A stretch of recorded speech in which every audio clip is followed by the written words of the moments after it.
तो फिर से एक बार बिहार में शराब शुरू होने वाली है। जी हाँ, जीतन राम मांझी का साफ ऐलान है कि अगर हमारी सरकार यानी कि एनडीए की सरकार आती है तो हम शराब को वैसे ही शुरू कर देंगे जैसे पहले हम डिक्लेयर करना चाहते हैं कि यदि हम लोगों की सरकार आवेगी आगे के दिनों में, तो या तो हम गुजरात मॉडल का मद्य निषेध कानून लाएंगे और नहीं तो पूर्ण रूप में हम लोग छोड़ देंगे। और इधर जिनका भी सरकार है, नीतीश कुमार का साफ कहना अभी तक भी है, जैसे हमने शराबबंदी कर रखी है वैसे अभी लगी रहेगी।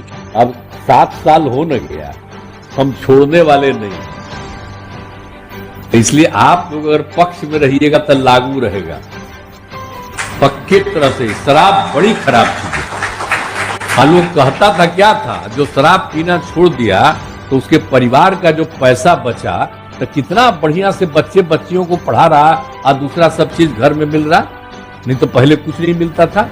नीतीश कुमार हमेशा गिनवाते रहते हैं कि शराबबंदी से बहुत फायदा हुआ है। जब से बिहार में शराब बंद हुआ है तब से एक अंडरवर्ल्ड तो जरूर शुरू हो गया है। साल में लगभग अवैध तरीके से 10,000 करोड़ की शराब हर साल में सेलिंग है। ऐसे में जीतन राम मांझी कह रहे हैं कि हम शराबबंदी फिर से शुरू कर देंगे या तो गुजरात मॉडल लाएंगे। आप लोगों को इस बारे में क्या सोचना है कि जीतन राम मांझी जो कह रहे हैं वो सही है या जो नीतीश कुमार कह रहे हैं कि शराबबंदी अब कभी बिहार में शुरू नहीं होगी वो सही है? आप लोग अपनी राय कमेंट में जरूर दें और हमारी वीडियो को पहली बार देख लो तो प्लीज सब्सक्राइब करो। मिलते हैं अगले वीडियो में, तब तक के लिए